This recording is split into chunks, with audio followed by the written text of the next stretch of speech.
Breaking చూస్తున్నాము. ఈ car race scam లో మాజీ మంత్రి కేటీఆర్ ను A1 గా చేర్చుతూ ఆయనపై ఏసీబీ కేసు నమోదు చేసింది. ప్రభుత్వ నిధులను దుర్వినియోగం చేశారని రాష్ట్ర ఆర్థిక శాఖ అనుమతి లేకుండా 55 కోట్లను విదేశీ సంస్థకు బదిలీ చేశారని కేటీఆర్ పై ఆరోపణలున్నాయి.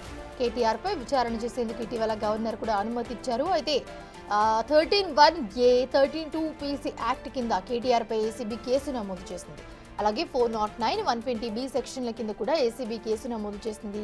ఈ 4 కేసులు నాన్ బెయిలబుల్ కేసులే. కేటీఆర్తో పాటు ఐఏఎస్ అధికారి అరవింద్ కుమార్, హెచ్ఎండిఏ చీఫ్ ఇంజనీర్గా పనిచేసిన బిఎల్ఎన్ రెడ్డి పైన కూడా ఏసీబీ కేసు నమోదు చేసింది.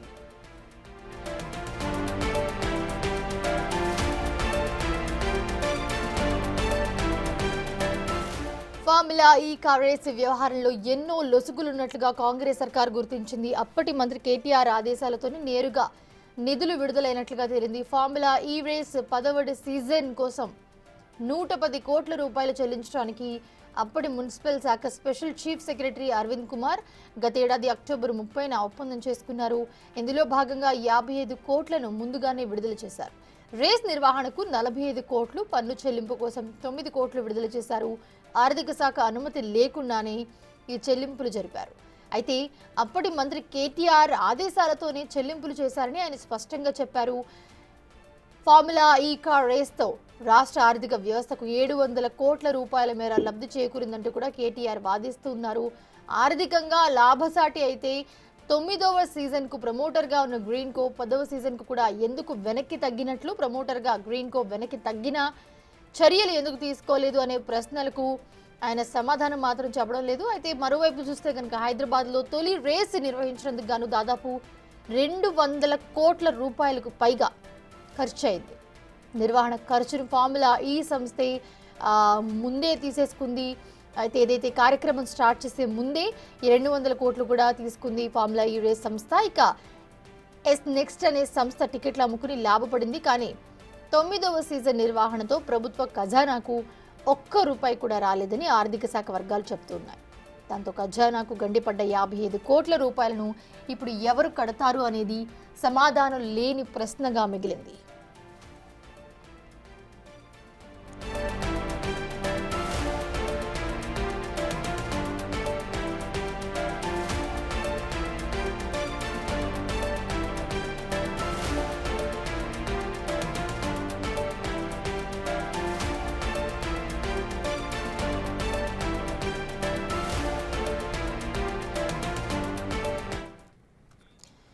ఇదే అంశానికి సంబంధించి పూర్తి అప్డేట్స్ అందించడానికి మా associate input editor Nagesh live లో జాయిన్ అవుతున్నారు.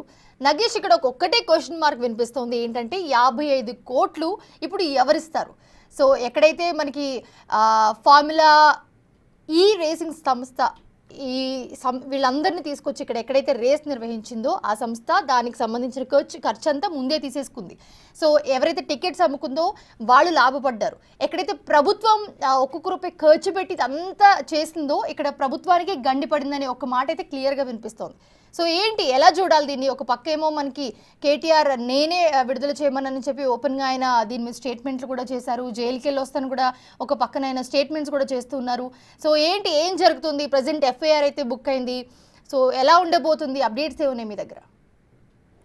అంటే ఇది తెలంగాణ స్టేట్లో సంచలనమైన కేసుగానే మారబోతుంది. ఎందుకంటే గత ప్రభుత్వాన్ని 10 ఏళ్ళు నడిపించిన మాజీ మంత్రి కేటీఆర్ని A1గా ఏసీబీ చేర్చింది ఎఫ్ఐఆర్లో. ఎందుకంటే A1గా చేర్చడంలో కూడా కీలక పాత్ర కేటీఆర్ఏ పోషించాడని చెప్పి ఏసీబీ ప్రైమరీగా భావించిందని చెప్పచ్చు.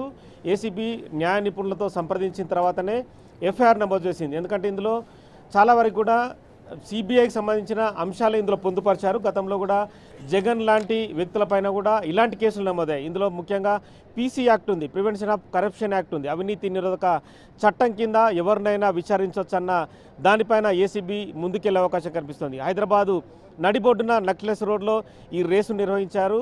ఈ రేసు పైన కూడా అప్పట్లో పలు విమర్శలు వచ్చాయి. చాలామంది కూడా హైదరాబాదు నడి బొడ్డున ఎందుకు నిర్వహిస్తున్నారని చెప్పారు. హైదరాబాద్లో చాలా వరకు కూడా ట్రాఫిక్ జామ్ అయింది. అది 3 రోజుల పాటు మొత్తం ఐమాక్స్ చుట్టుపక్కల కూడా రోడ్ని క్లీన్ చేసి దానిపైన కోట్ల రూపాయలు కుమ్మరించి రేసు నిర్వహించారు. విదేశీ సంస్థలు హైదరాబాద్కు వచ్చాయి. ఆ విదేశీ సంస్థలకే డైరెక్ట్గా జీవో ద్వారా కాకుండా విదేశీ మారకం ద్వారా డబ్బులు చెల్లించినట్టుగా ఆరోపణలు. 55 కోట్ల నిధులని చెప్తున్నారు, కానీ హ్యూజ్ అమౌంట్ ఉందని చెప్పి కూడా ఆరోపణలు వినిపిస్తున్నాయి. మంత్రి పొంగులేటి శ్రీనివాసరెడ్డి కూడా ఇదే అంశంపైన పెద్ద ఎత్తున డబ్బులు చేతులు మారాయన్నారు. 8 నుంచి 9 కోట్లు డైరెక్ట్గానే బ్లాక్ మనే చెల్లించారన్నారు. అంటే మన అంత పెద్ద అమౌంట్ చెల్లించాల్సిన అవసరం ఏముందనేది ప్రస్తుతం ఏసీబీ ఈ అంశంపైన సుదీర్ఘ విచారణ జరపబోతుంది. ప్రస్తుతం ఏసీబీ డైరెక్టర్ జనరల్ తన ఆఫీసులో బంజారాహిల్స్లో వివిధ శాఖ తనకు సంబంధించిన జాయింట్ డైరెక్టర్లు డిఎస్పీలతో సమావేశం నిర్వహిస్తున్నారు. ఎందుకంటే ఈ కేసులో ముందుకెళ్లే అంశంపైన ప్రస్తుతం అయితే వాళ్ళు హై లెవెల్ మీటింగ్ కొనసాగుతుంది. ప్రస్తుతం మనతో మాజీ అడిషనల్ ఎస్పీ పండరి గారు లైన్లో ఉన్నారు. నమస్తే అండి పండరి సార్. హలో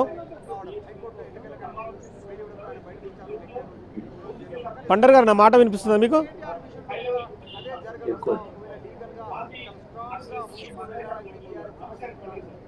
నమస్కారం. నమస్తే అండి. ఓకే సార్, నమస్తే అండి. మీ మాట వినిపిస్తుంది. ఇప్పుడు ప్రస్తుతం మాజీ మంత్రి కేటీఆర్ పైన కేసు నమోదైంది. వినిపిస్తుందండి. ఓకే, కేసు నమోదైంది, ఏసీబీ కేసు నమోదైంది. ఇందులో చాలా సెక్షన్లు ఉన్నాయి. 13(1)(a), 13(2) పీసీ యాక్ట్ 409, 120B కింద కేసు నమోదైంది. ఇదంతా కూడా అవినీతి నిరోధక శాఖ కింద కేసు వస్తుంది. మీరు కూడా ఏసీబీలో పనిచేశారు. కేసుకు సంబంధించి ఎలా ఉంటుందంటారు?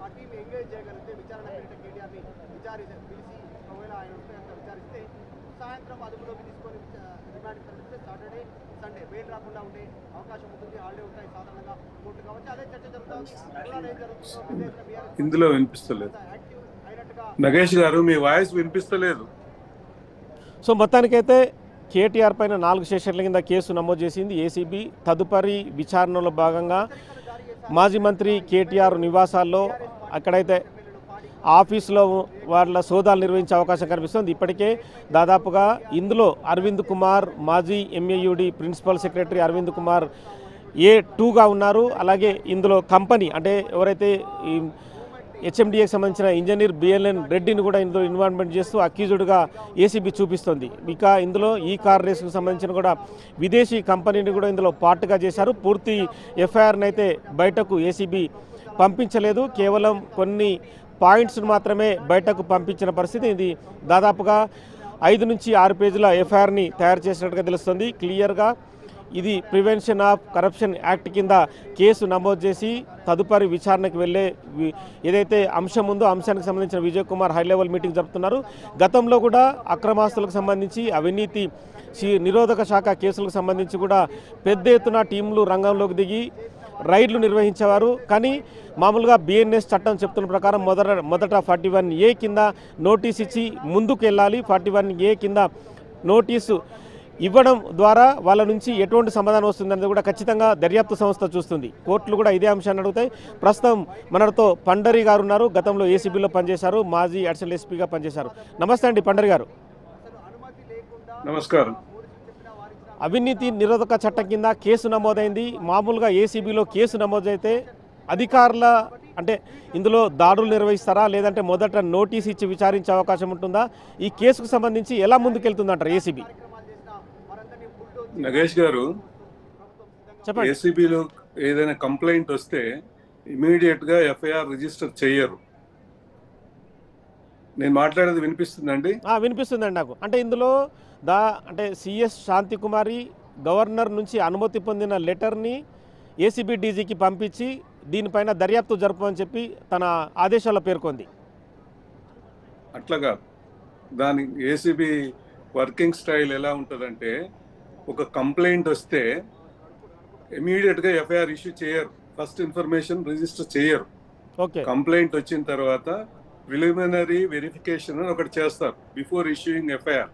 ఓకే, వచ్చిన ఎఫ్ఐఆర్ వచ్చిన కంప్లైంట్ ఏదైతుందో అందులో ఎంతవరకు ప్రైమా ఫేసి కేసు ఉంది అని మొదలు గ్రౌండ్ రియాలిటీ ఏంటి అని వెరిఫై చేస్తారు. వెరిఫై చేసిన తర్వాత ఒక రిపోర్ట్ పెడతారు డీజీకి. రిపోర్ట్ పెట్టిన తర్వాత డీజీ ఏం చేస్తాడనంటే ఎఫ్ఐఆర్ ఇష్యూ చేయండి అని ఆర్డర్స్ ఇస్తాడు. ఆయన ఇచ్చే ముందు ఏసీబీలో ఒక district session judge rank legal officer ఉంటాడు. ఓకే. ఆయన యొక్క లీగల్ ఒపీనియన్ తీసుకుంటారు. తీసుకున్న తర్వాత then they will go for registration of FIR. FIR కట్టిన తర్వాత ఎఫ్ఐఆర్ కట్టే ముందు ఏం చేస్తారంటే, ఇప్పుడు అఫీషియల్స్ మీద కానీ ఇన్వెస్టిగేషన్ చేసేది ఉంటే before arresting the officer they have to obtain permission from the competent authority.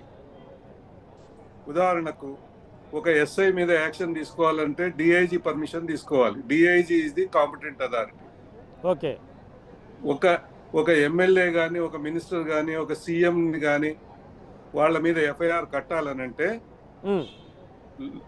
ఆ కన్సర్న్ స్టేట్ గవర్నర్ తో రిటర్న్ పర్మిషన్ తీసుకోవాలి. అవును, ఈ కేసులో గవర్నర్ పర్మిషన్ పొందింది ప్రభుత్వం. గవర్నర్ పర్మిషన్ పొందింది కాబట్టి ఎఫ్ఐఆర్ ఇష్యూ అవుతుంది. అవును, ఎఫ్ఐఆర్ ఇష్యూ కాగానే ఇమీడియట్లీ అరెస్ట్ ఉండదండి. 41 సిఆర్పిసి ఉండదండి ఎమ్మటే. ఇప్పుడు ఇది ప్రభుత్వానికి సంబంధించింది. మంత్రి గారు ఇచ్చినటువంటి ఆదేశాల ప్రకారం ఇందులో విదేశాల నుంచి డబ్బు దుర్వినియోగమైంది అని ఆరోపణ అంటున్నారు తమరు. కరెక్టేనా? కరెక్టే. 55 కోట్ల రూపాయల నిధులు ఏదైతే ఉందో ఒక జీవో ద్వారా కాకుండా విదేశీ మారకం ద్వారా చెల్లింపులు జరిపినట్టుగా ప్రభుత్వం కొంత ఇన్పుట్స్ని తీసుకున్న తర్వాతనే గవర్నర్కు ఫైల్ను పంపింది. దెన్ ఇప్పుడు ఇక్కడ ఒకటి ఏంటంటే, ఒక మంత్రి గారు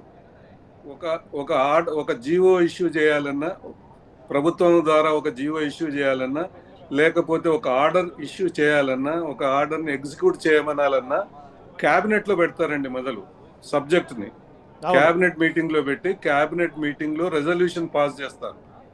దాన్ని బిజినెస్ రూల్స్ ఆఫ్ సెక్రటేరియట్ అని అంటారు.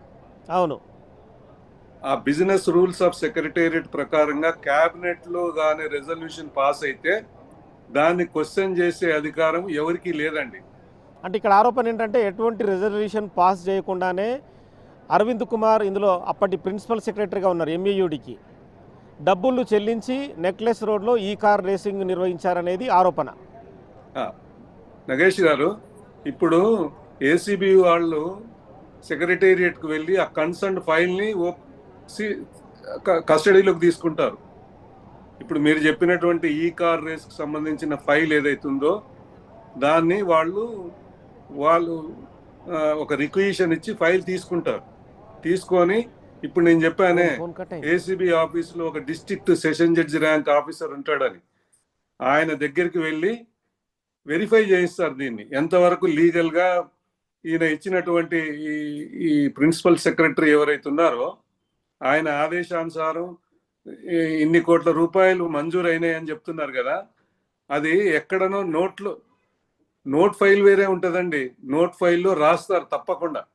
నోట్ ఫైల్లో రాయకుండా, ఎక్కడ ఫైల్లో లేకుండా అమౌంట్ రిలీజ్ చేయడానికి వీలు కాదు. ఫైనాన్స్ డిపార్ట్మెంట్ ఒప్పుకోదు. ఫైనాన్స్ డిపార్ట్మెంట్కి వెళ్ళి ఫైనాన్స్ డిపార్ట్మెంట్లో ఈ ఫైల్ సర్క్యులేషన్లోకి వచ్చిందా లేదా వెరిఫై చేయాలండి. ఇదంతా ఏసీబీలో ఆన్ రికార్డ్ చేయాల్సిందే. ఆయన చెప్పాడు, ఈయన చెప్పాడు అని ఇయర్స్ ఎవిడెన్స్ మీద బిల్డప్ చేయడానికి లేదు.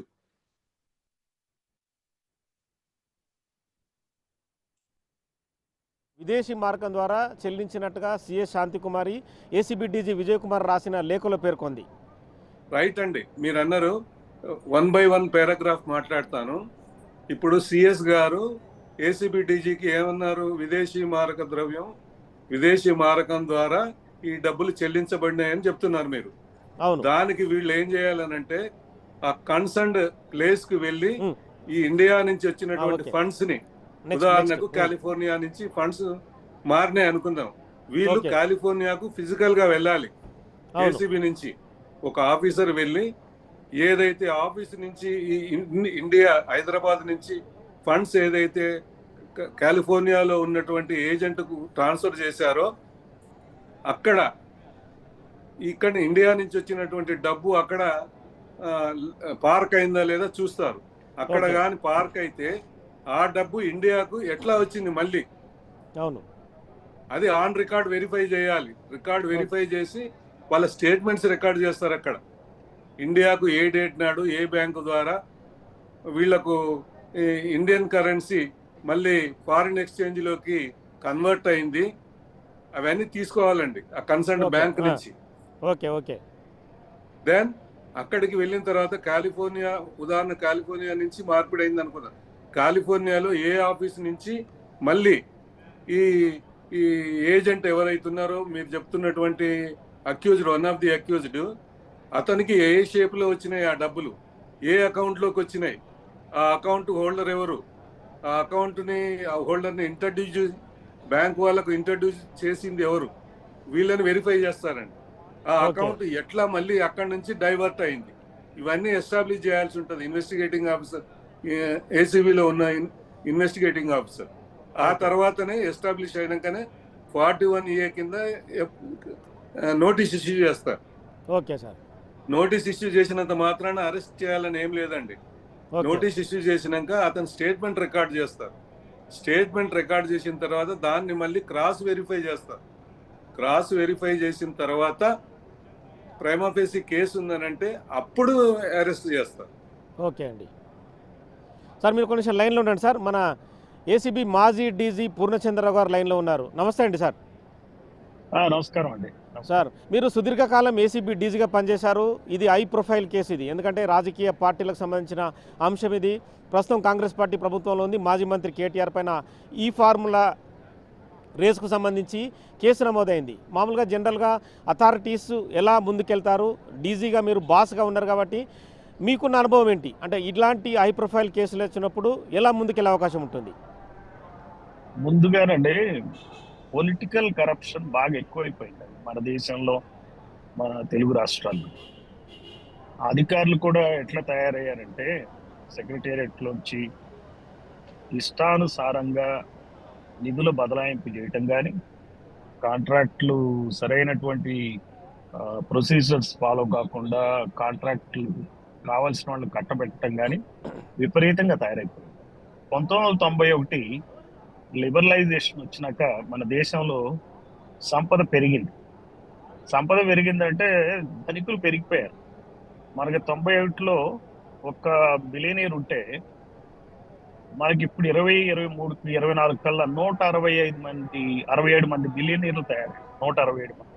అవును సార్. అంటే ఈ బిలియనీర్ల ఆస్తి ఎంత ఉందంటే చెప్తానండి, పాయింట్ చెప్తాను. బిలియనీర్ల ఆస్తి ఎంత ఉందంటే 167 మంది మన దేశం ప్రజల ఆస్తిలో 3వ వంతు ఉంది. అందువల్ల ప్రతి వాడు కూడా కరప్ట్ అవుతున్నాడు. విపరీతమైనటువంటి కరప్షన్. యాంటీ కరప్షన్ బ్యూరోలో ఉండి డీల్ చేసిన కేసులు ఏంటంటే హై ప్రొఫైల్ కేసెస్ కన్నా మనం ఎంప్లాయీస్ ఒక క్లాస్ 1 కేటగిరీ, గ్రూప్ 1 కేటగిరీ బిలోనే చేయటం జరిగింది. ఎందుకంటే బాగా కంప్లైంట్స్ వస్తాయి, వాళ్ళ మీద చర్య తీసుకోవడానికి అవకాశం ఉంటుంది. అవును. హై లెవెల్ కరప్షన్ కి మనకి రావట్లా. హై లెవెల్ కరప్షన్ మామూలు ఎంప్లాయీస్ అంతా చేసే కరప్షన్ ఒక ఎత్తు అయితే, హై లెవెల్లో మంత్రులు కానీ, మరి సెక్రటేరియట్ లో ఉన్నటువంటి అధికారులు కానీ, కొన్ని డిపార్ట్మెంట్స్ హెచ్ఓడీలు కానీ చేసే కరప్షన్ కోటాను కోట్లు ఉంటుంది. అందువల్ల ఇటువంటి హై ప్రొఫైల్ కరప్షన్ కేసు రావటం, మరి విన్నదాన్ని బట్టి దీనిలో ఎంతో కొంత నిజం ఉందనేటువంటి అభిప్రాయం కూడా కలుగుతుంది మీడియా ద్వారా. నాకు సోర్స్ లేదు కాబట్టి, యాక్చువల్ డాక్యుమెంట్స్ నేను చూడలేదు కాబట్టి, మన పండర్ గారు చెప్పినట్టు సిస్టమేటిక్ గా ఇన్వెస్టిగేషన్ చేయాల్సి ఉంటుంది. సిస్టమేటిక్ ఇన్వెస్టిగేషన్ లేట్ అయినా, అరెస్టులు లేట్ అయినా కానీ నిర్ధారించడం వల్ల ఉపయోగం ఏంటంటే, ఆయన చెప్పినట్లు ఖచ్చితంగా ఈ శిక్షలు పడేటువంటి అవకాశం ఉంది. అట్లా కాకుండా ఇన్వెస్టిగేషన్ లో అరెస్ట్ ఒకటే పరమావధిగా కనుక ఇన్వెస్టిగేషన్ సాగితే అసలు డెప్త్ ఆఫ్ ఇన్వెస్టిగేషన్ ఉండదు.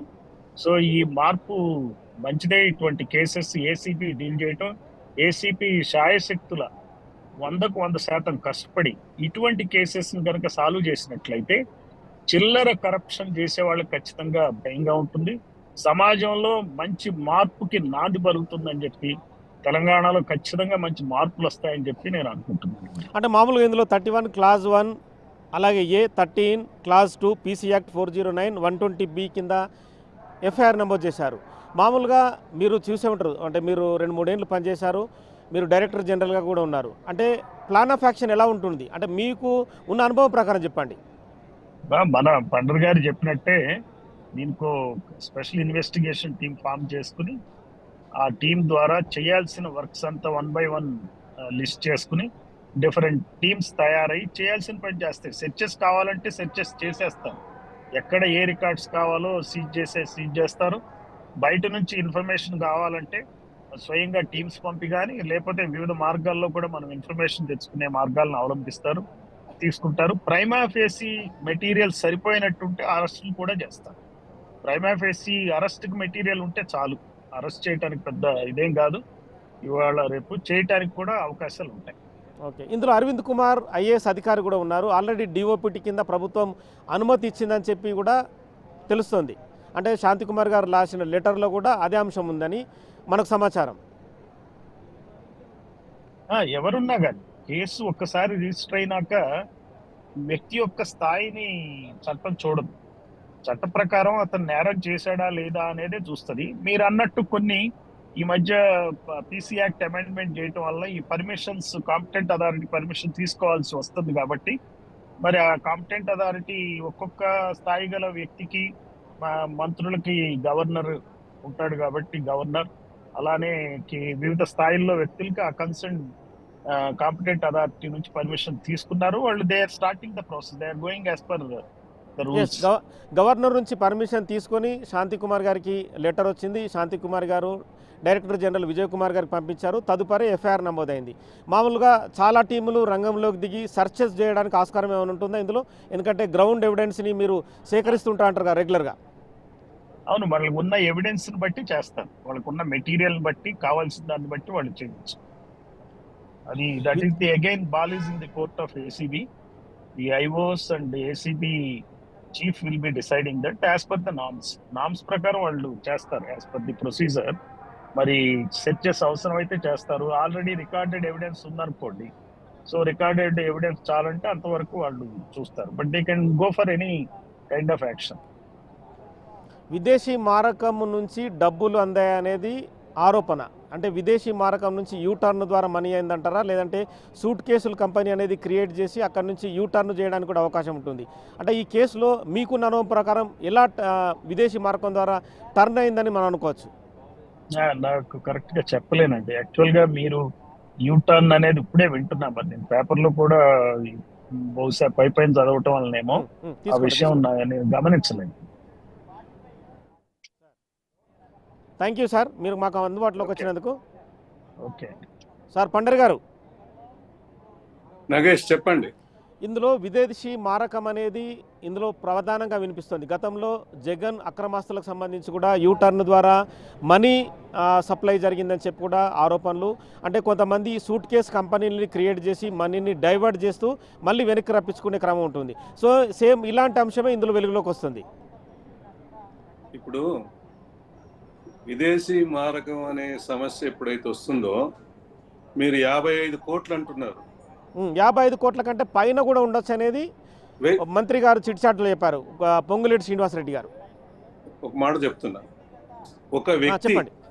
ఒక వ్యక్తి ఒక ఆర్థిక సంవత్సరంలో $7,000 కన్నా 7 లక్షల రూపాయల కన్నా ఇండియన్ కరెన్సీని యుఎస్ డాలర్స్ కింద కన్వర్ట్ చేసే అధికారం ఉంది. Of and below 7 lakhs Indian కరెన్సీని, ఉదాహరణకు మీరు యుఎస్ లో ఉన్నారు, నేను ఇండియా నుంచి మీకు డబ్బులు పంపాలంటే 7 లక్షల రూపాయల వరకు పంపొచ్చు, కన్వర్ట్ చేయొచ్చు. నామినల్ చార్జెస్ ఉంటాయి. 7 లక్షల రూపాయలు కానీ దాటి నేను ఇండియా నుంచి విదేశాలకు కానీ యుఎస్ డాలర్స్ కన్వర్షన్ కానీ చేస్తే ఇమీడియట్లీ అది ఇన్కమ్ ట్యాక్స్ డిపార్ట్మెంట్ కు ఇన్ఫర్మేషన్ వెళ్ళిపోతుంది. ఈవినింగే ఇవాళ చేస్తే ఇవాళ ఈవినింగే వెళ్ళిపోతుంది, ఆఫీస్ అవర్స్ తర్వాత. అప్పుడు వాళ్ళు ఏం చేస్తారంటే అబ్జర్వేషన్ లో పెడతారు, ఈ డబ్బులు ఎక్కడి నుంచి ఎక్కడికి పోతున్నాయని. మీరు 7 లక్షల రూపాయలు ఎక్కడ, 55 కోట్లు ఎక్కడ, ఇండియా నుంచి 55 కోట్ల రూపాయలు కానీ పోతే వాళ్ళ నెట్వర్క్ లో ఇమీడియట్ గా వెళ్ళిపోతుంది. అది ఒకసారి ఇన్కమ్ ట్యాక్స్ డిపార్ట్మెంట్ లో కానీ కేసు రిజిస్టర్ అయితే ఇమీడియట్లీ అది ఎన్ఫోర్స్మెంట్ డైరెక్టరేట్ ఈడీకి కూడా వెళ్ళిపోతుంది. ఈడీ కానీ రంగంలోకి దిగాలంటే లా అండ్ ఆర్డర్ పోలీస్ కానీ, ఏసీబీ కానీ, సిఐడి కానీ, ఇన్కమ్ ట్యాక్స్ డిపార్ట్మెంట్ లో కానీ ఒక ఎఫ్ఐఆర్ రిజిస్టర్ అయ్యి ఇన్వెస్టిగేషన్ టేకప్ చేసిన తర్వాతనే ఎన్ఫోర్స్మెంట్ డైరెక్టరేట్ పిక్చర్ లోకి వస్తుంది. ఈ సబ్జెక్టు ఇప్పుడు నేను చెప్పిన డిపార్ట్మెంట్ వాళ్ళు ఎవ్వరు ఎఫ్ఐఆర్ ఇష్యూ చేయకుండా, ఇన్వెస్టిగేషన్ చేయకుండా డైరెక్ట్ గా ఎన్ఫోర్స్మెంట్ డైరెక్టరేట్ రావడానికి వీలు లేదు. ఇప్పుడు ఏం చేస్తారంటే ఇన్కమ్ ట్యాక్స్ డిపార్ట్మెంట్ వాళ్ళు ఎన్ఫోర్స్మెంట్ డైరెక్టరేట్ కు వీళ్ళు చేసినటువంటి ఎఫ్ఐఆర్ ని ఇట్లా 55 కోట్ల రూపాయలు తెలంగాణ స్టేట్ గవర్నమెంట్ నుంచి అమెరికాలో ఉన్న ఫలానా XYZ అనే కంపెనీకి US$ కన్వర్షన్ అయిపోయింది, దాంట్లో మేము ఎఫ్ఐఆర్ ఇష్యూ చేశాము అని ఎన్ఫోర్స్మెంట్ డైరెక్టరేట్కి ఎఫ్ఐఆర్ కాపీతో పాటు ఒక ఇన్ఫర్మేషన్ పంపిస్తే వాళ్ళు అప్పుడు రిజిస్టర్ చేసుకుంటారు అక్కడ కేసుని, చేసుకొని ఇన్వెస్టిగేషన్ టేకప్ చేస్తారు. ఇప్పుడు ఇందులో ఒక ఏసీబీనే కాదు, ఇన్కమ్ ట్యాక్స్ ఉంది, ఎన్ఫోర్స్మెంట్ డైరెక్టరేట్ ఉంది, ఈ 3 వింగ్లు వస్తాయి ఇందులో.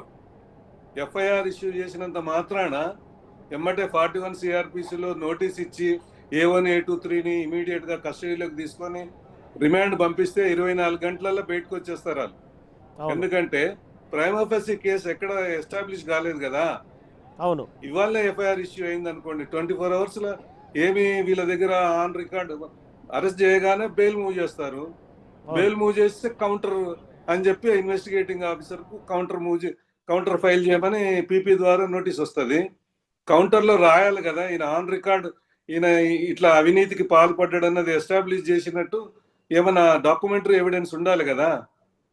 డాక్యుమెంటరీ ఎవిడెన్స్ లేకుండా ఊరికనే సిఎస్ గారు కంప్లైంట్ ఇచ్చిండ్రు, గవర్నర్ పర్మిషన్ ఇచ్చిండ్రు, డీజీ గారు ఎఫ్ఐఆర్ కట్టమన్నారు కాబట్టి నేను అరెస్ట్ చేస్తున్నా అంటే కుదరదండి.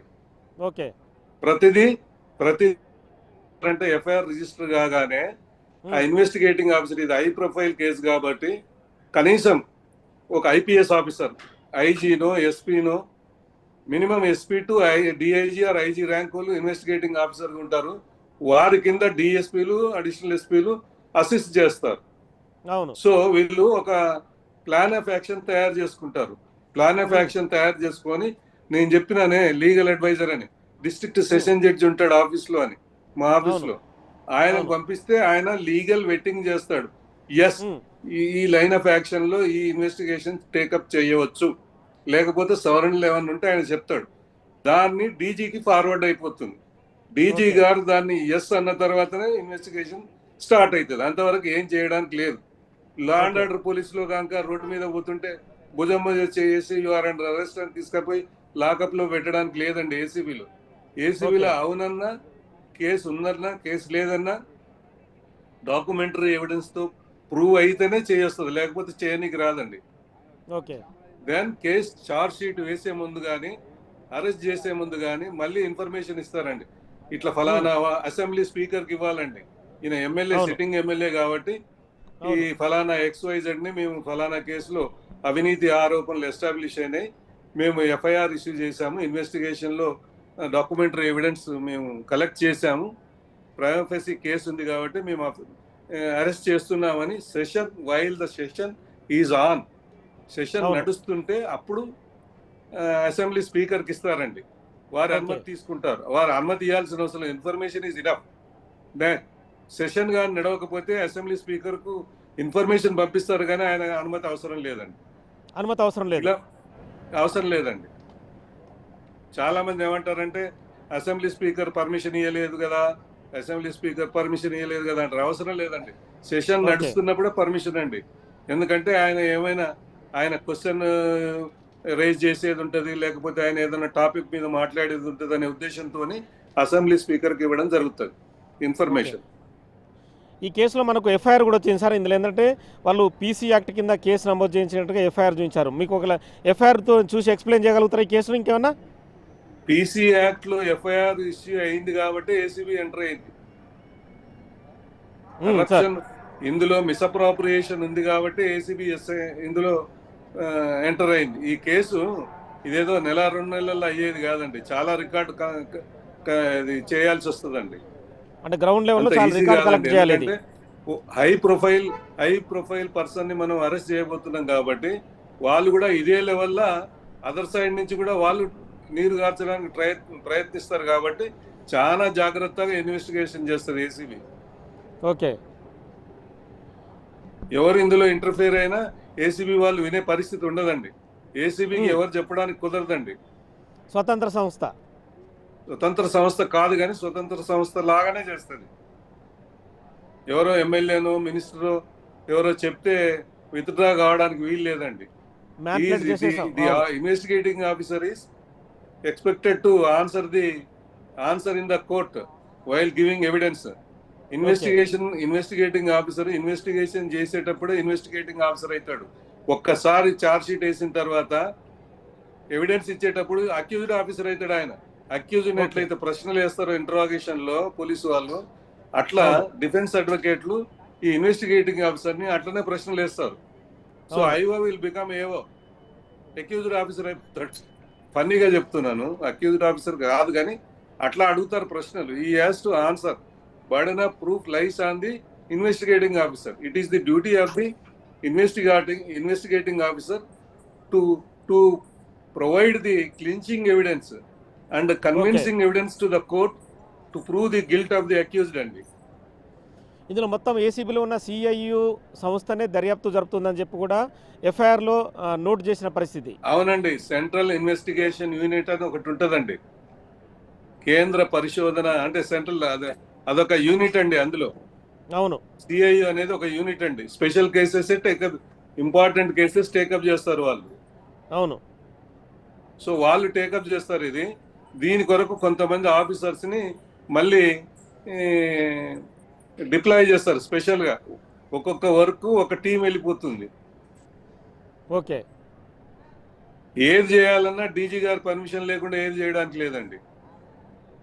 ప్రతిదీ సెర్చ్ చేయాలన్నా డీజీ గారి పర్మిషన్ కావాల్సింది. దాడులు నిర్వహించడానికి ఆస్కారం ఉందా? అంటే అరవింద్ కుమార్ గానీ, మాజీ మంత్రి కేటీఆర్ ఇల్లు కానీ, ఇందులో ఉన్న అఫీషియల్స్ ఏవైతే ఉన్నారో వాళ్ళ నుంచి ఇప్పుడు ఇళ్లలో పోయి చేయాల్సింది ఏమి లేదండి. ఇదంతా బ్యాంకులు ఆఫీసులకు సంబంధించింది, సెక్రటేరియట్ కి సంబంధించింది. అరవింద్ గారి ఐఏఎస్ ఆఫీసర్ ఇంట్లో కానీ, మాజీ మంత్రి గారి ఇంట్లో కానీ ఏమి ఉండవండి. ఓకే. అంతా ఆన్ రికార్డ్ దొరికిపోతారండి. ఎక్కడ స్లిప్ అయ్యే ఛాన్సే లేదు. ఇందులో ఛాన్సే లేదు, అస్సలు లేనే లేదు. పక్కా డాక్యుమెంటరీ ఎవిడెన్స్ కలెక్ట్ అవుతుంది, ప్రూవ్ అవుతుంది కూడా, ప్రూవ్ అయిపోతుంది కూడా 100%. అనుమానమే లేదు. మీరు ఇచ్చిన కంప్లైంట్ ఎఫ్ఐఆర్ లో ఉన్నటువంటి కంటెంట్స్ కానీ కరెక్టే అయితే, ఎగ్జాగరేషన్ కానీ లేకపోతే 100% ప్రూవ్ అవుతుందండి. ఎందుకంటే నేను చెప్తున్నాను వినండి, ఇప్పుడు ఒక బ్యాంకు ద్వారా పోవాల్సిందేనండి. ఫారిన్ కరెన్సీ కన్వర్షన్ అని అంటే ఒక బ్యాంకులో ఇండియన్ కరెన్సీని తీసుకెళ్లి బ్యాంకులో డిపాజిట్ చేస్తారండి. ఏ పర్సన్ ఈ యుఎస్డి యునైటెడ్ స్టేట్స్ డాలర్స్ కింద కన్వర్షన్ చేయడానికి అడుగుతున్నాడో ఆయన డీటెయిల్స్ అన్ని తీసుకుంటారండి. ఆయన సంతకం తీసుకుంటారండి, ఆయన అకౌంట్ నెంబర్ తీసుకుంటారు. ఏ అకౌంట్ లో నుంచి యుఎస్ లో ఉన్నటువంటి ఏ అకౌంట్ కు పంపుతున్నదో ఆ వివరాలన్నీ తీసుకుంటారండి ఇన్ రైటింగ్. ఓకే. ఆయన నేను ఇయ్యలేదనడానికి వీలు కాదు కదా. అవును. దెన్ ఇప్పుడు యుఎస్ లో ఉన్నటువంటి నగేష్ గారి అకౌంట్ కు పంపాను, నాకు ఆ డబ్బులు రాలేదు అని అనలేడు కదా. అనలేడు, అది రికార్డెడ్ ఎవిడెన్స్ కదా. దెన్ ఆ యుఎస్ డాలర్స్ కు కన్వర్ట్ అయినటువంటి అకౌంట్ల నుంచి మళ్ళీ మీరు XYZ కంపెనీకి ట్రాన్స్ఫర్ చేయాలి. అవును. డ్రా చేసి పంపడానికి లేదు కదా. అవును, లిమిటేషన్ ఉంటది కదా. అవును. మళ్ళీ XYZ కంపెనీకి పంపినట్టు కూడా రికార్డెడ్ గానే ఉంటది కదా. మళ్ళీ ఇండియాకు రావాల్సిందే కదా. అది ఇండియాకు వచ్చినాక ఏ అకౌంట్లకు మళ్ళీ ఇండియన్ కరెన్సీకి కన్వర్ట్ అయినాయి, ఆ అకౌంట్ హోల్డర్స్ ఎవరు, వాళ్ళు ఆ డబ్బుని ఎటు పంపినరు, అవన్నీ ఇదంతా డాక్యుమెంటరీ ఎవిడెన్సే కదా నగేష్ గారు. This is a beautiful case నాకు తెలిసి.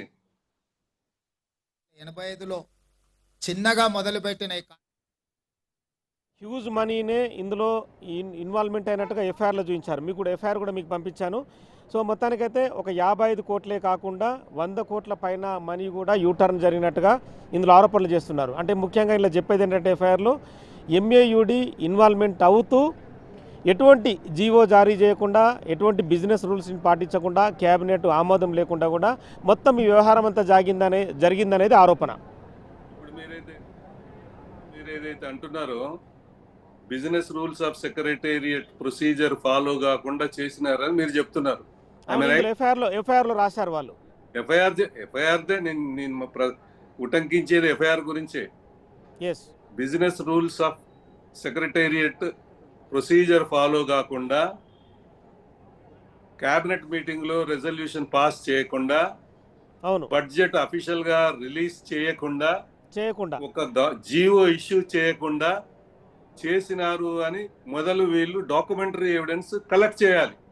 అవును, హైదరాబాద్ లో సెక్రటేరియట్ కు పంపించే టీం వాళ్ళు చేయాల్సిన పనిది. అవును, అది చేసిన తర్వాత దెన్ ఇంకొక టీము యుఎస్కి వెళ్ళిపోతుందండి. ఓకే. ఈ ఈ కేసులో కూడా ఈ కేసులో పోవాలండి, ఖచ్చితంగా. తప్పకుండా పోవాల్సిందే. పోకపోతే ఎట్లా ఎస్టాబ్లిష్ అవుతుంది? ఇప్పుడు కాలిఫోర్నియాలో నగేష్ అనే వ్యక్తి ఒక XYZ కంపెనీని నడుపుతున్నాడు అని వీళ్ళు ఎస్టాబ్లిష్ చేయాలి కదా.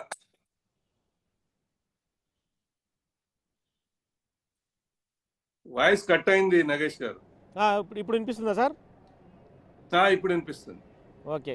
సో మామూలుగా ఏంటంటే ఇప్పుడు agreement signed 25/10/2002 between Formula E Operations Limited FEO, a company registered under the laws of United Kingdom, MA&UD department, government of Telangana and Act Next Gen Private Limited అనే కంపెనీ స్పాన్సర్ కంపెనీతో వీళ్ళు ఒప్పందం చేసుకున్నట్టుగా వీళ్ళు FIRలో చూపించారండి.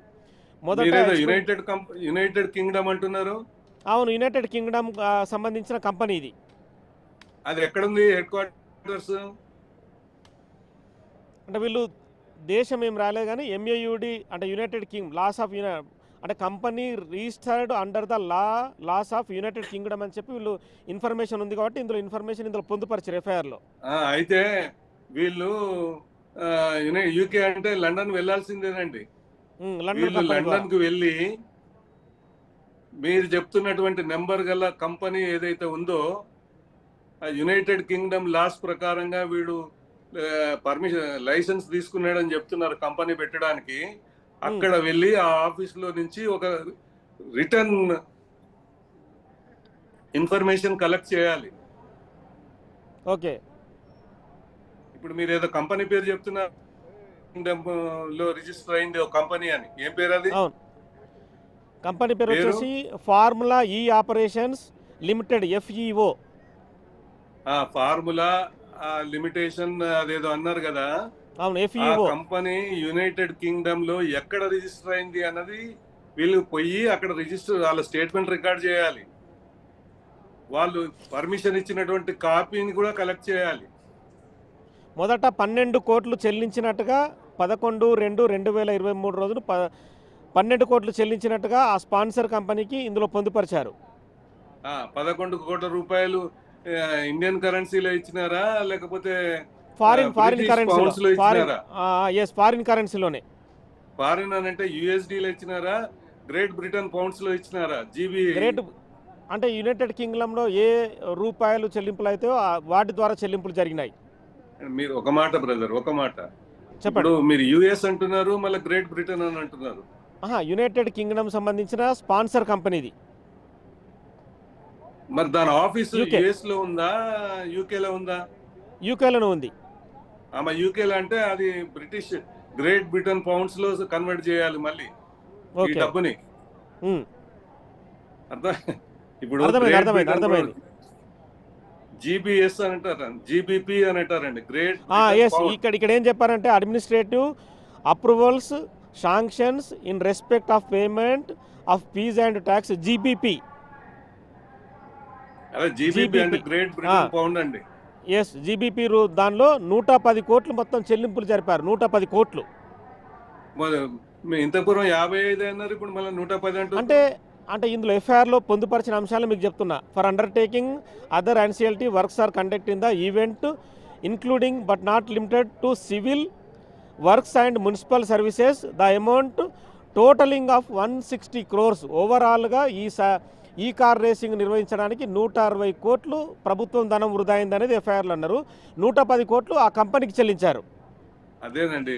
ఇప్పుడు ఇక్కడ 3 ఉన్నాయండి మీరు చెప్పినవి. నగేష్ గారు 3 ఆస్పెక్ట్స్ ఉన్నాయి తమరు చెప్పిన దాంట్లో. ఒకటి, ఆ కంపెనీకి 110 కోట్లు చెల్లించిందని అంటున్నారు. అవును. నెంబర్ 2, మున్సిపల్ అడ్మినిస్ట్రేషన్ చెల్లించిందని అంటున్నారు. అవును, ఓవరాల్ వచ్చి 160 కోట్ల ఖర్చు జరిగింది అక్కడ. వినండి దయచేసి. తర్వాత చెప్పండి. సివిల్ వర్క్స్ చేయడానికి కాంట్రాక్టర్ కు వేరే చెల్లింపులు జరిగినాయి. అమౌంట్స్ అవును. 3 రకాల చెల్లింపులు జరిగినాయి ఇందులో ఇందులో 3 రకాలు. ఎస్ కదా. అవును. ఇప్పుడు ఏసీబీ వాళ్ళు ఏం చేయాలనంటే, ఏసీబీ ఉదాహరణకు 3 టీంలు ఫామ్ చేసుకుని 4 టీంలు ఫామ్ చేయాలండి. దీంట్లో ఒకటి అవును. సెక్రటేరియట్ లో ఉన్నటువంటి ఫైల్స్ వెరిఫై చేయడానికి ఒక టీము, నెంబర్ 2 ఓకే. ఈ సివిల్ వర్క్ ఎగ్జిక్యూట్ చేసినటువంటి కంపెనీ ఏదైతే ఉందో ఆ కంపెనీకి వెళ్ళి ఆ ఫైల్స్ సీజ్ చేయాలి. ఓకే. అదొక టీం వెళ్తుందండి. ఓకే. మూడోది మున్సిపల్ అడ్మినిస్ట్రేషన్ లో వాళ్ళు పర్మిషన్లు ఇవ్వడానికి వాళ్ళు కొంత కలెక్ట్ చేశారు కదా డబ్బు, ఎస్ అక్కడ ఏ హెడ్ కింద డబ్బు ఎవరికి అలాట్ అయింది, అమౌంట్ ని డిపాజిట్ చేశారు, ఆ డీటెయిల్స్ కలెక్ట్ చేయడానికి ఒక టీం కావాలండి. ఓకే. ఒక టీము లండన్ కు వెళ్ళాలండి. ఓకే. లండన్ లో ఈ XYZ కంపెనీ ఏదో చెప్తున్నారు కదా మీరు, ఎస్ ఎస్ FEO. అది ఏ డేట్ నాడు ఎవడు అప్లై చేసినాడు, ఎస్ దానికి హెడ్ క్వార్టర్స్ ఎక్కడుంది, ఓకే. దాని బ్రిటన్ లో ఉన్నటువంటి బ్యాంక్ ఏ బ్యాంకులో అకౌంట్ ఉంది, దాని నెంబర్ ఎంత, అకౌంట్ హోల్డర్ ఎవరైతున్నారో ఆఫీషియల్ ఆథరైజ్డ్ సిగ్నేటరీ ఎవడు, అతన్ని కూడా ఇన్వెస్టిగేట్ చేయాలి ఈ కేసులో. అతన్ని కూడా ఎగ్జామ్ చేయాల్సి వస్తుందండి. సార్ ఒక 2 పాయింట్లు చదువుతారు, ఒకసారి వినండి సార్. పండరి గారు చెప్పండి. ఒక 2 పాయింట్స్ చదువుతాను. The MCHMDA in the reference 7th above while enclosing the relevant record has informed the government and the HMDA have noticed the following grave lapses. ఇక్కడ ఏంటంటే a total payment of 54 crores 88 lakhs was paid to FEO and other in gross violation of established procedure. The approval of the competent authority in concurrence with finance department was not obtained. దీనికి explain చేయండి sir ఈ పదానికి, ఎందుకంటే 55 కోట్ల రూపాయలు unofficial గా చెల్లింపులు ఇప్పుడు ఏం చేస్తారంటే మీరు అన్నది 55 కోట్ల రూపాయలు ఇవ్వడానికి ఫైనాన్స్ డిపార్ట్మెంట్ అనుమతి లేకుండా, ఫైనాన్స్ డిపార్ట్మెంట్ వారి యొక్క ఆదేశాలు పర్మిషన్ లేకుండా డబ్బు డ్రా చేసిండ్రు. ఎస్ కాబట్టి ఫైనాన్స్ డిపార్ట్మెంట్ లో ఉన్నటువంటి ప్రిన్సిపల్ సెక్రటరీని, కన్సర్న్డ్ సెక్రటరీని ఎగ్జామ్ చేయాల్సి వస్తుందండి. ఓకే. ఈ కార్ రేస్ కు సంబంధించినటువంటి బడ్జెట్ రిలీజ్ చేయమని మమ్మల్ని ఎవరు ఫైల్ మూవ్ చేసి అడగలేదు. ఇవ్వలేదు. ఫైనాన్స్ సెక్రటరీ ఇవ్వాలి, సెక్షన్ ఆఫీసర్ వరకు ఇవ్వాలండి. అవును. సెక్షన్ ఆఫీసర్ ఇవ్వాలి, అసిస్టెంట్ సెక్రటరీ ఇవ్వాలి, డిప్యూటీ సెక్రటరీ ఇవ్వాలి, సెక్రటరీ ఇవ్వాలి, ప్రిన్సిపల్ సెక్రటరీ ఇవ్వాలి. వీళ్ళందరి స్టేట్మెంట్ రికార్డ్ చేస్తారండి. ఎక్కడ ఈ ఫైల్ మూవ్ కాలేదు అని చెప్తున్నారు మీరు. చాలా మంచి అవును పెద్ద కేసు ఇది. ఇంకోటి sir beautiful case. Yes 18th పారాగ్రాఫ్లో ఒక చిన్న మెన్షన్ చేస్తున్నా మీకు. The special CS MA and UD as circulated in office note reference to the principal secretary honourable CM orders conducting the season of Hyderabad E-Prix the note states. అంటే వీళ్ళు ఇక్కడ కూడా చెప్పేది ఏంటంటే ఎటువంటి అనుమతులు అంటే వాళ్ళు కేవలం నోటి మాటగా డైరెక్షన్ చేస్తూ FEOకి డబ్బులు ట్రాన్స్ఫర్ చేసినట్టుగా ఇందులో ఒక పాయింట్ పేర్కొన్నారు వీళ్ళు. ఉదాహరణకు ఒక నిమిషం ఆగండి నగేష్ గారు, ఒక నిమిషం ఆగండి. హలో చెప్పండి సార్. ఉదాహరణకు A1 మంత్రి గారు, అవును A1 ఎక్స్ మినిస్టర్ KTR, అవును A1 మంత్రి గారు అవును ఫోన్ చేసి చెప్పిండు ఓ 55 కోట్లు పండర్నాథ్కి ఇవ్వండి అని. ఎస్ అవును అంతే కదా మీరు చెప్పదలుచుకుంది. సేమ్ ఇందులో మెన్షన్ చేసిన పాయింట్ అదే కదండి, అదే point. No officer is supposed to execute the unofficial orders, అవును unauthorised orders given by the superiors. అవును. There is a clause. ఉదాహరణకు ఒక ఇన్స్పెక్టర్ ఉన్నాడు, లా అండ్ ఆర్డర్ ప్రాబ్లం అవుతుంది, ఫైర్ అని ఫైల్ చేయడానికి లేదండి. పైన ఆఫీసర్ అనుమతి ఫైర్ అనగానే కానిస్టేబుల్ ఫైర్ చేయడానికి లేదు, అది అన్ఆథరైజ్డ్ ఆర్డర్ అవుతుంది. దానికి ఆ ఇన్స్పెక్టర్ లయబుల్ అవుతాడు. కాల్చిన కానిస్టేబుల్ తో పాటు ఆర్డర్ ఇచ్చినటువంటి ఆఫీసర్ కూడా లయబుల్ అవుతాడు. ఆయన చెప్పిండు కాబట్టి నేను ఇచ్చిన అంటే కుదరదండి. ఇట్లా ఇక్కడ కూడా ఒక మంత్రి గారు చెప్పిండ్రు ఓరల్ గా కాబట్టి నేను ఇచ్చిన అని నోట్ ఫైల్లో రాస్తాడండి. ఈయన అవును కన్సర్న్ సెక్రటరీ గారు రాసి ఉంటారు అవును. నాకు తెలిసి. అవును రాయకుండా రిలీజ్ చేయడానికి లేదు. ఆయన అవును ఓవరాల్ గా చెప్పిండు కాబట్టి నేను ఇచ్చిన అంటానికి లేదండి. అవును ఉదాహరణకు నేను చెక్ ఇవ్వకుండా బ్యాంక్ మేనేజర్ ఫోన్ చేస్తాబ్బా, ఫలానా వాడు వస్తున్నాడు, ఆయనకు ఒక 5 లక్షల రూపాయలు ఇయ్యి, నేను తర్వాత వచ్చి చెక్ ఇస్తా అని. ఇస్తారా అండి? అవును ఇస్తారా అండి? ఇవ్వకూడదు కదా, ఇవ్వకూడదు. ఇవ్వరు కదా. ఇస్తే మేనేజర్ లయబుల్, క్యాషియర్ లయబుల్. అవును ఆమె రైట్. ఎస్ అట్లనే ఏదైతే ఫైనాన్స్ డిపార్ట్మెంట్ కంకరెన్స్ లేకుండా, అవును అంటే వారి అనుమతి లేకుండా డబ్బులు పంచిపెట్టారో, it is a beautiful case. నేను చెప్తున్నా కదా, ఏసీబీ చరిత్రలో ఈ కేసు ఓ పెద్ద కేస్ స్టడీ కింద నిలిచిపోతుందండి చరిత్రలో. అవును సంచలనంగా బ్యూటిఫుల్ ఉంటుంది. కేసు. కాకపోతే మన వాళ్ళు తొందరపడి ఏదో అధికారుల ఉన్నతాధికారుల మెప్పు కొరకు అరెస్ట్కి పోయింది అనుకోండి, నేనే కానీ ఉండుంటే అరెస్ట్ చేయనండి. ఓకే 6 నెలలైనా అరెస్ట్ చేయనండి. దర్యాప్తు అరెస్ట్ సాగిస్తారు మీరు. చేయకపోతాడండి ఆయన. అవును అరెస్ట్ దేనికండి చేసేది? అవును 1 దేశం విడిచిపోతాడని, 2 అరెస్ట్ ఉమ్. చేయకపోతే విట్నెస్ లను ఇన్ఫ్లుయెన్స్ చేస్తాడని. ఈ 2 కారణాలేనండి. అవును రెండే కారణాలు ఇక్కడ. ఈ 2 కారణాల వల్లనే అరెస్ట్ చేస్తామండి ఒక వ్యక్తిని. లేకపోతే అరెస్ట్ అవును చేయాల్సిన అవసరం లేదు. అవును అయిన అవును దానికి కాని దానికి అరెస్ట్ చేయగానే చూసింది కదా బయటకు వచ్చేస్తారు. అవును అట్లా కాదు, పక్కా ఎవిడెన్స్ పెట్టాలండి. ఏసీబీలో ఎవరో చెప్పినారు, ఫోన్ చేసి చెప్పినారు అని చెప్పి అరెస్ట్ చేయరండి. నువ్వు చెప్పినా చేయరాదు. ఓకే ఎందుకంటే రేపు ఆ officer is liable. Yes sir, ఇంకొకటి ఇందులో సెక్షన్స్ ఒక్కసారి మీకు వినిపిస్తాను నేను. 7265 by ACB CIU 2024 dated 18/12/24 DGACB Telangana. I registered a case in crime number 12 by RCO CIU ACB by 24 by under section 13 clause 1 clause A read with 13 clause 2 of the Prevention of Corruption Act 1988 as amendment of in 2018 and section 409 read with 120B IPC and took up the investigation. దీన్ని కొంచెం explain చేయండి మీరు. అది అవినీతి ఆరోపణలు ఉన్నప్పుడు చేసే సెక్షన్లు అండి అవి. ఇందులో అవినీతి జరిగిందని చెప్పి కంప్లైంట్ వచ్చింది. ఆమె ఇచ్చిన మేడం ఇచ్చిన సిఎస్ గారు ఇచ్చినటువంటి కంప్లైంట్ కంటెంట్స్ మీద ఆ సెక్షన్లు వేశారండి.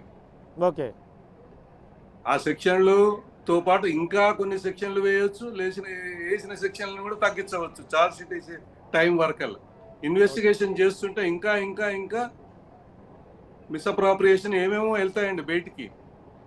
ఓకే ఫ్రాడే కాకుండా మిస్అప్రాప్రియేషన్ కూడా వస్తుందండి. ఓకే సో ఇలాంటి కేసుల్లో మామూలుగా సిఐయు అంటే మామూలుగా మీరు గత కొన్నేళ్ళుగా చూస్తున్నారు. సిఐయు అంటే గత కొన్ని రోజులుగా కొన్ని ఇన్పుట్స్ని సేకరించి వాళ్ళు దాడులు కూడా నిర్వహిస్తారు. అలాంటి దాడులు నిర్వహించడానికి అవకాశం ఏమైనా ఉంటుందా? అంటే బేసికల్గా కొంత గ్రౌండ్ ఎవిడెన్స్ కావాలనుకున్నప్పుడు. ఇప్పుడు ఇంట్లో ఎవరి మీద దాడి చేయాలి వీళ్ళు మీ అంచనా ప్రకారం? అంటే మామూలుగా ఇందులో అంటే ఈ వ్యవహారంలో వాళ్ళ ఇంట్లో ఏమైనా డాక్యుమెంట్స్ ఉన్నాయా, లేదంటే నిధుల చెల్లింపుకు సంబంధించి ఏమైనా పేపర్స్ ఉన్నాయా? ఈ చెల్లింపు అవసరం లేదండి. ఇప్పుడు ఈ A1 A2 A3 ఇళ్ల మీద పోయి రైడ్ చేయాల్సిన అవసరం లేదండి. ఓకే ఇందులో అవసరమే లేదండి. దాడి చేయడం అంటూ జరిగితే ఆ సివిల్ కాంట్రాక్టర్ కూడా ఉన్నాడు కదా, వర్క్ చేసినాడు. అవును వాడు 50 కోట్ల వర్క్ ఎంతో చేసిండు అన్నారు కదా. అవును ఇందులో చేశాడు.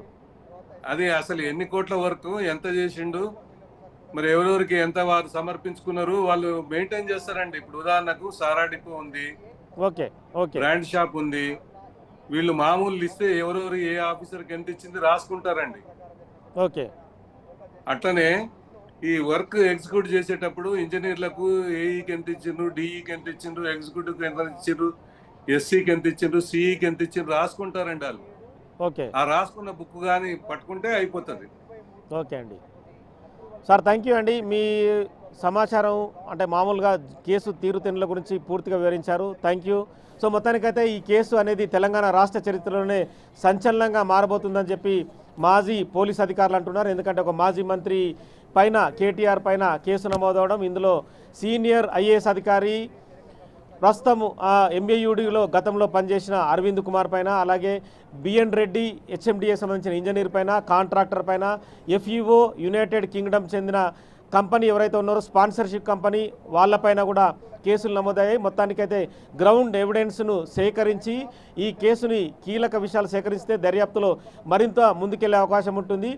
కేవలం అంటే అరెస్ట్ చేయడం ద్వారా నిందితులు బయటకు వచ్చే అవకాశం ఉంటుంది. కానీ గ్రౌండ్ ఇన్వెస్టిగేషన్ జరిపి నిందితులకు సంబంధించిన ఏదైతే 160 కోట్ల కుంభకోణం జరిగిందని, మ్యాచ్ ఫిక్సింగ్ జరిగిందని చెప్తున్నారో వాటికి సంబంధించి కూడా ప్రూవ్ చేసి వాళ్ళందరినీ కటకటాల పాలు చేయాలని చెప్పి కూడా మాజీ పోలీసు అధికారులు అయితే వాళ్ళు విశ్లేషణ ద్వారా చెప్తున్న పరిస్థితి కనిపిస్తోంది.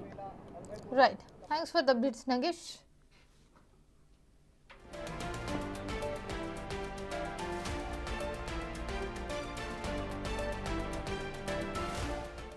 కేటీఆర్ పై ఏసీబీ కేసు నమోదు చేసిన ఫార్ములా ఈ రేసు నిర్వహణ జరిగిన ప్రాంతం నుంచి మరిన్ని వివరాలు మా ప్రతినిధి రాణా అందిస్తారు.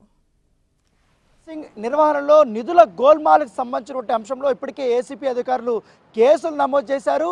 ఏకంగా మాజీ మంత్రి కేటీఆర్ పైన, అరవింద్ కుమార్ పైన కూడా కేసులు నమోదు చేసినటువంటి నేపథ్యంలో అప్పట్లో వీరు ఏ రకంగా ఒప్పందం చేసుకున్నారు, ముఖ్యంగా 55 కోట్ల రూపాయలకు సంబంధించినటువంటి మొత్తం నిధులు ఏ కంపెనీలకు వెళ్ళాయన్న దానిపై కూడా ఇప్పటికే ఏసీపీ అధికారులు ఆరా తీస్తున్న నేపథ్యంలో ప్రస్తుతం నేను గతంలో 2023లో ఈ కార్ రేసింగ్ జరిగినటువంటి ఈ ప్లేస్ దగ్గర ఉన్నాను.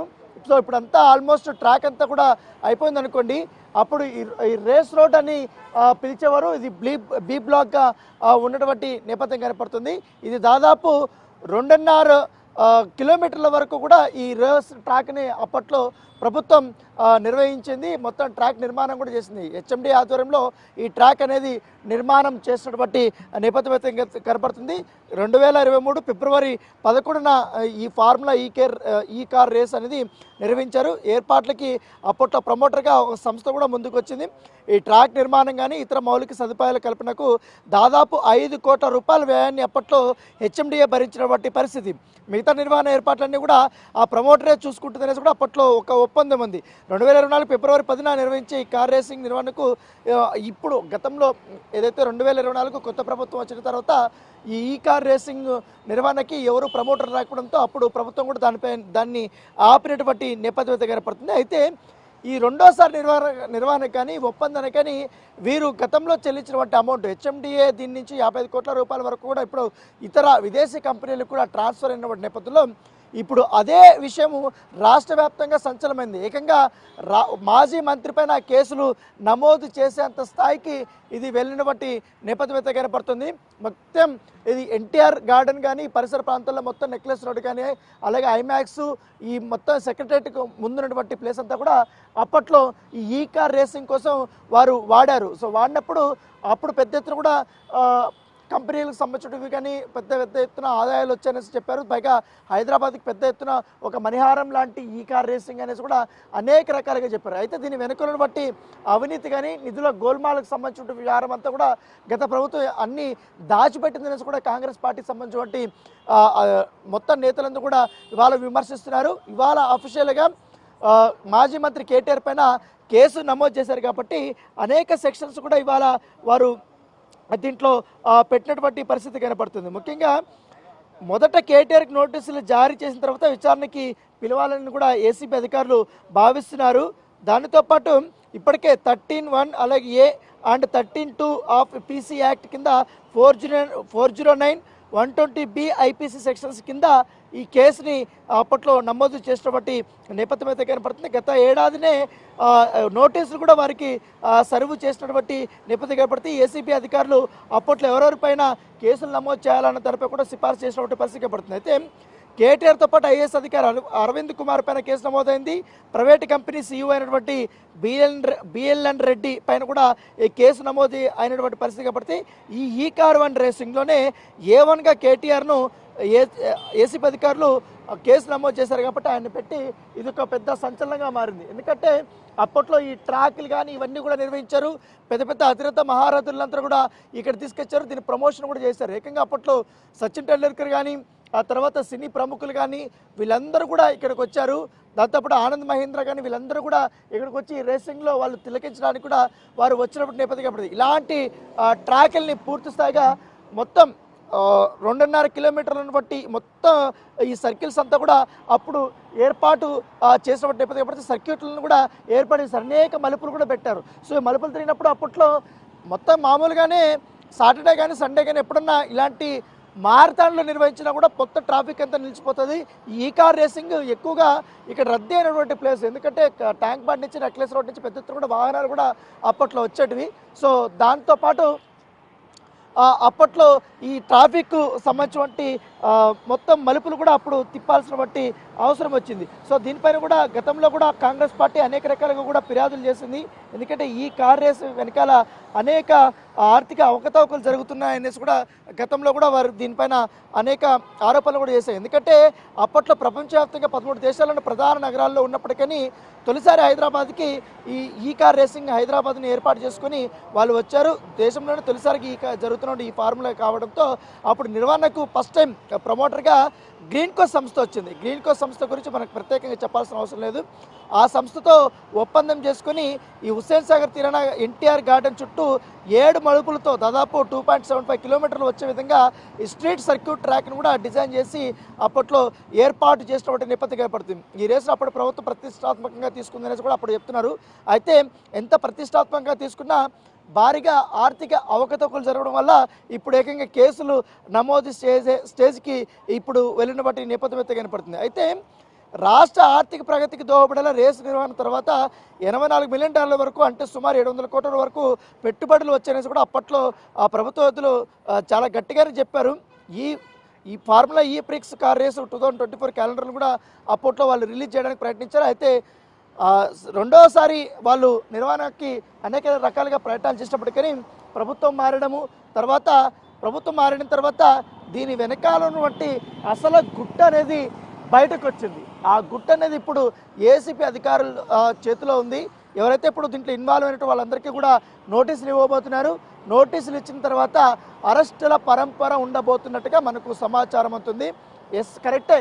ఈ కార్ రేసింగ్ రావడం అనేది పెద్ద ఎత్తున అందరికీ ఆహ్వానించదు. దాన్ని ఎవరు కూడా కాంగ్రెస్ పార్టీ సంబంధించిన నేతలు వారు వ్యతిరేకించలేదు. కాకపోతే దీని వెనకాల జరిగినటువంటి ఆర్థిక అవకతవకలు, విదేశీ కంపెనీలకి ఎటువంటి పర్మిషన్ లేకుండా, ఆర్థిక శాఖ నుంచి ఎటువంటి పర్మిషన్ లేకుండా వీరు డబ్బులు ఏ రకంగా ట్రాన్స్ఫర్ చేశారన్న దానిపై కూడా వాళ్ళు సందేహాలు లేవనెత్తుతున్నారు. బీజేపీకి సంబంధించిన వారు కూడా ఇదే సందేహాలను కూడా లేవనెత్తున్న నేపథ్యంలో అనేక ఫిర్యాదులు వచ్చిన నేపథ్యంలో ఇప్పుడు ప్రభుత్వం ఏకంగా రంగంలో దిగి దీనిపైన విచారణ చేస్తున్నటువంటి నేపథ్యం కనపడుతుంది.